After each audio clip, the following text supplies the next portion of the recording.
Dear students, దేశంలో railway రవాణా సౌలభ్యం కోసం మొత్తం 19 రైల్వే జోన్లు గుర్తించబడ్డాయి.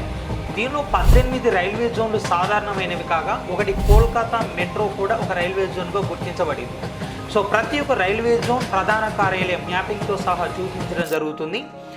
నార్థర్న్ రైల్వే ప్రధాన కార్యాలయం న్యూఢిల్లీ, నార్త్ ఈస్టర్న్ రైల్వే ఉత్తరప్రదేశ్లోని గోరఖ్పూర్లో, నార్త్ ఈస్ట్ ఫ్రాంటియర్ రైల్వే అస్సాంలోని గువాహటీలో, ఈస్టర్న్ రైల్వే పశ్చిమ బెంగాల్లోని కోల్కతాలో, సౌత్ ఈస్టర్న్ రైల్వే పశ్చిమ బెంగాల్లోని కోల్కతాలో, సౌత్ సెంట్రల్ రైల్వే తెలంగాణలోని సికింద్రాబాద్లో, సౌతర్న్ రైల్వే తమిళనాడులోని చెన్నైలో, సెంట్రల్ రైల్వే వెస్టర్న్ రైల్వే ఈ రెండు కూడా మహారాష్ట్రలోని ముంబైలో, సౌత్ వెస్టర్న్ రైల్వే కర్ణాటకలోని హుబ్బల్లిలో, నార్త్ వెస్టర్న్ రైల్వే రాజస్థాన్లోని జైపూర్లో, వెస్ట్ సెంట్రల్ రైల్వే మధ్యప్రదేశ్లోని జబల్పూర్లో, నార్త్ సెంట్రల్ రైల్వే ఉత్తరప్రదేశ్లోని ప్రయాగ్రాజ్ వద్ద, సౌత్ ఈస్ట్ సెంట్రల్ రైల్వే ఛత్తీస్గఢ్లోని బిలాస్పూర్లో, ఈస్ట్ కోస్ట్ రైల్వే ఒడిషా రాజధాని భువనేశ్వర్లో, ఈస్ట్ సెంట్రల్ రైల్వే బీహార్లోని హజీపూర్లో, కొంకణ్ రైల్వే మహారాష్ట్రలోని నవీ ముంబైలో, సౌత్ సెంట్రల్ రైల్వే ఏపీలోని విశాఖపట్నంలో ఉండగా ఇక మెట్రో కోల్కతా కూడా ఒక రైల్వే జోన్గా గుర్తించబడింది.